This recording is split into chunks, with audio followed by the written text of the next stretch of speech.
नागपुर शहर में रहने वाली बबीता भले ही 55 साल की थी, लेकिन उसमें अभी भी सबसे अच्छा दिखने की होड़ रहती थी। उसे इस बात की बिल्कुल चिंता नहीं होती थी कि लोग क्या कहेंगे। कुछ ही दिनों में उसके इकलौते बेटे विराज की शादी होने वाली थी, इसलिए बबीता ने अपने लिए ढेर सारी नई नई साड़ियां खरीदी। साथ ही उसके साथ नए नए डिजाइन वाले ब्लाउज बनवाए थे। ये सब देख एक रोज उसके पति सतीश ने उससे कहा, बबीता, तुम क्यों इतनी फिजूल खर्ची करती हो? बेटे की शादी है सिर पर, वैसे ही इतना सारा खर्चा पड़ा है। आप खुद तो चीथड़ों में घूमते रहते हो और चाहते हो कि मैं भी वैसे ही चीथड़े कपड़े पहनूं।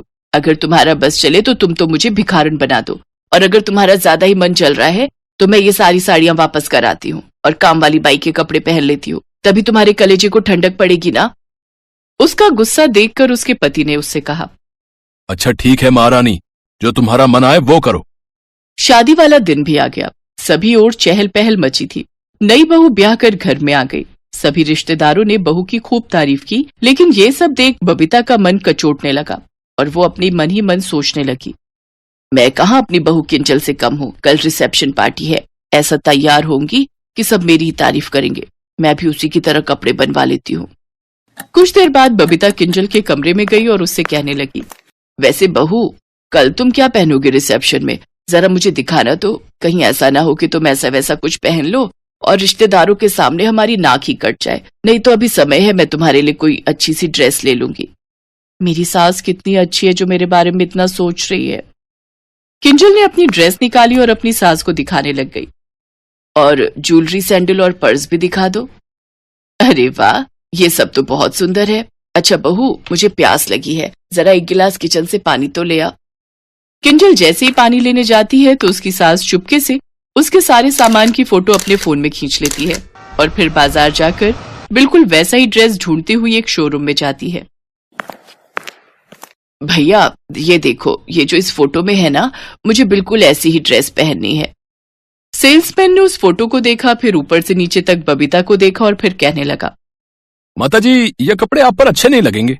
आप अपनी उम्र के हिसाब से कपड़े लीजिए, वो आप पर ज्यादा अच्छे लगेंगे। ये सुनकर बबीता पूरी तरह भड़क गई। चुप कर नास पीटे, तुझे अपने कपड़े बेचने हैं या मुझको सलाह देने बैठा है? अरे सलाह देने का इतना ही शौक है तो तू शोरूम की जगह सलाह केंद्र क्यों नहीं खोल लेता? मुझे क्या, मुझे तो अपना सामान बेचना है जी। उसने वैसे ही कपड़े निकालकर बबीता को दे दिए। इसके बाद वो शूज की दुकान पर गई और बोली, ये सैंडल देखो और बिल्कुल इसके जैसे ही सैंडल लाकर मुझे दे दो। लेकिन नाप तो बताइए, किसके नाप का लेना है? इतनी बड़ी तो सामने बैठी हूँ, दिख नहीं रही क्या? ये आपको अपने लिए चाहिए क्या? क्यों, तुझे कोई प्रॉब्लम है क्या? मुझे क्या प्रॉब्लम होगी? दुकानदार मन ही मन मुस्कुरा रहा था, जिसे देख बबीता ने कहा, क्या हुआ मोए, तू क्यों मुस्कुरा रहा है? तेरे सीने पर क्यों सांप लूट रहे हैं? मैं जानती हूँ तुम समाज वालों की थिंकिंग कितनी खराब होती है, लेकिन मुझे क्या करना, मेरी तरफ से तो तू भाड़ में जा। बबीता सैंडल लेने के बाद अपनी बहू जैसी ज्वेलरी भी ले आई और फिर सब लेकर वो घर आ गई। अगले दिन जब रिसेप्शन वाले दिन किंजल तैयार होने के लिए ब्यूटी पार्लर गई तो बबीता ने सोचा, अगर मैं बहू के साथ पार्लर तैयार होने गई तो सब मेरा मजाक उड़ाएंगे और मुझे जाने नहीं देंगे, इसलिए मैं घर पर तैयार हो जाती हूँ। हाँ, सभी बबीता की आदत को जानते थे कि वो घंटों तैयार होने में लगाती है, इसीलिए किसी ने भी उसे डिस्टर्ब नहीं किया। उधर किंजल जब सज धज कर आई तो सब लोग उसे देखते ही रह गए। पार्टी में सभी लोग पहुंच गए थे तो वहीं सतीश जी अपनी पत्नी बबीता को ढूंढते हुए आए। अरे विराज की माँ, और कितना टाइम लगेगा तैयार होने में? अरे दुल्हन भी कब की तैयार होकर आ गई, लेकिन तुम्हारा सजना अभी खत्म नहीं हुआ। कुछ देर बाद बबीता दुल्हन की तरह सज धज कर पार्टी में आ पहुंची, जिसे देख सभी रिश्तेदार आपस में बातें बनाने लगे। ये देख बबीता मन ही मन मुस्कुराई और बोली, लगता है सब मुझे देख सरप्राइज्ड हो गए हैं। इसके बाद बबीता ने अपनी ननद से पूछा, क्यों बिमला दीदी, कैसी लग रही हूँ मैं? खैर छोड़ो, मैं जानती हूँ कि मैं किंजल से बहुत अच्छी लग रही हूँ। सच कहूँ तो आप जैसा तो यहाँ कोई नहीं लग रहा है। लेकिन अंदर ही अंदर सब बबीता को देखकर हंस रहे थे, क्योंकि वो एकदम जोकर लग रही थी।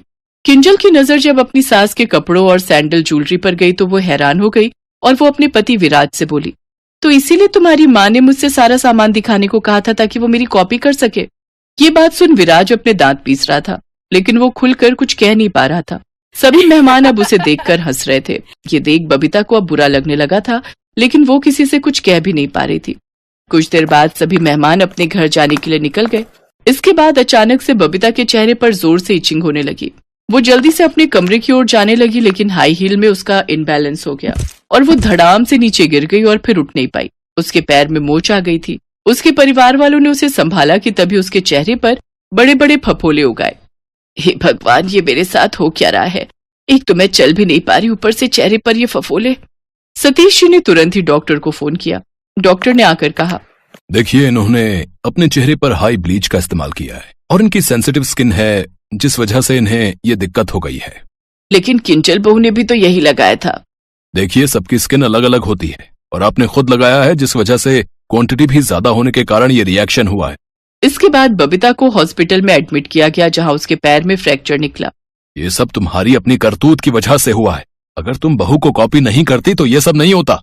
अब बबीता को भी अपने किए पर पछतावा था। अब उसे समझ आ गया था कि अपनी उम्र के हिसाब से ही सबको काम क्यों करना चाहिए। फिर जब वो ठीक होकर घर आई तो उसने सबसे माफी मांगी और फिर अपनी उम्र के हिसाब से सादगी में ही रहने लगी।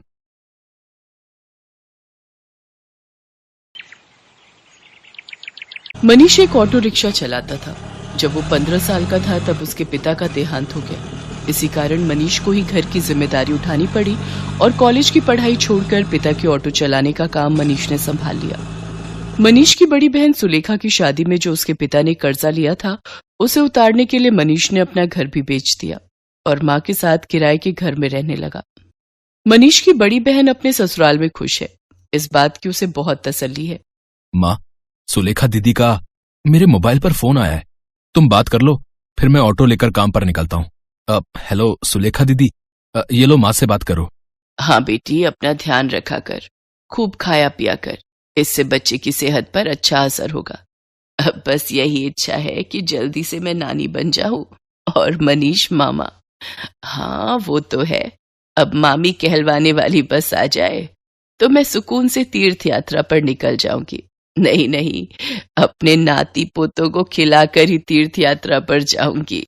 माँ, बस मनीष के लिए अच्छी सी लड़की ढूंढ लो जो घर संभाल ले। माँ, मुझे देर हो रही है, बाद में बात कर लेना। अच्छा सुलेखा, मैं तेरे से बाद में बात करती हूँ, मनीष को देर हो रही है। मनीष ऑटो लेकर काम पर निकलता है। उसे पहले ही बहुत देर हो चुकी थी, पर रास्ते में जाम भी बहुत था।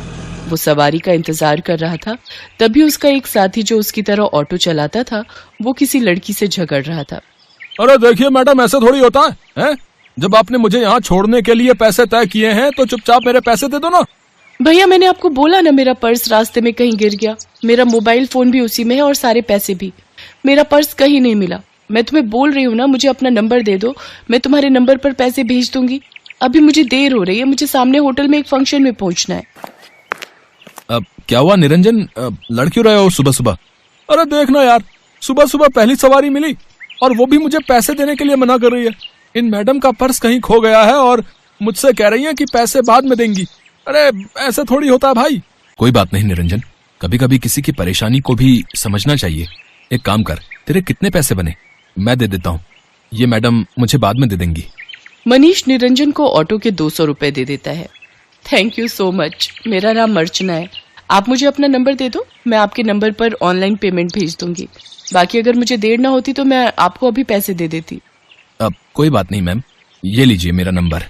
अर्चना नाम की वो लड़की मनीष का मोबाइल नंबर ले लेती है और अगले दिन मनीष के मोबाइल पर पैसे ट्रांसफर कर देती है। आपके पैसे मैंने अकाउंट में भेज दिए हैं, आप चेक कर लीजिए। और कल के लिए एक बार फिर से थैंक यू, आपने अनजान होकर भी मेरी मदद की। अर्चना और मनीष बात करने लगते हैं। अर्चना को मनीष से बात करना बहुत अच्छा लग रहा था। उसके बाद एक दो बार अर्चना की मुलाकात मार्केट में मनीष से हो ही जाती है। धीरे धीरे दोनों दोस्त बन जाते हैं। मनीष को पता चलता है कि अर्चना एक बहुत ही अमीर खानदान की लड़की है, तो वो उसे समझाता है। अर्चना, तुम बहुत ही अमीर खानदान की लड़की हो, तुम में और मेरे में जमीन आसमान का फर्क है। मैं एक मामूली ऑटो रिक्शा चलाने वाला गरीब लड़का हूँ। तुम्हारा और मेरा यूं दोस्ती रखना ठीक नहीं है, प्लीज तुम मुझसे मत मिलो। तुम ना मिलने की बात कर रहे हो, पर आज तो मैं तुम्हें अपने प्यार का इजहार करने आई थी। मैं तुम्हें बहुत पसंद करती हूँ मनीष, मैं अपनी आगे आने वाली पूरी लाइफ तुम्हारे साथ मिलकर जीना चाहती हूँ। कहते कहते अर्चना फूट फूट कर रोने लगती है और मनीष उसे गले लगा लेता है। अर्चना अपने मम्मी पापा से इस बारे में बात करती है और जबरदस्ती मनीष से शादी करने के लिए मना लेती है। इधर मनीष भी अपनी माँ और बहन से इस बारे में बात करता है और एक शुभ मुहूर्त में दोनों की शादी हो जाती है। अर्चना का स्वभाव बहुत अच्छा था। उसे इस बात से कोई फर्क नहीं पड़ता था कि उसकी ससुराल गरीब है। न ही उसने कभी इस बात की कोई शिकायत की। अर्चना, अब तुम मेरे साथ शादी करके खुश तो हो ना? हाँ मनीष, मैंने तुम्हें दिल से प्यार किया है। मैं तुम्हारे साथ बहुत खुश हूँ। माँ जी, सुलेखा दीदी सब मुझे कितना प्यार करते हैं। मुझे तो महसूस ही नहीं हुआ कि मैं अपना घर छोड़कर आई हूँ।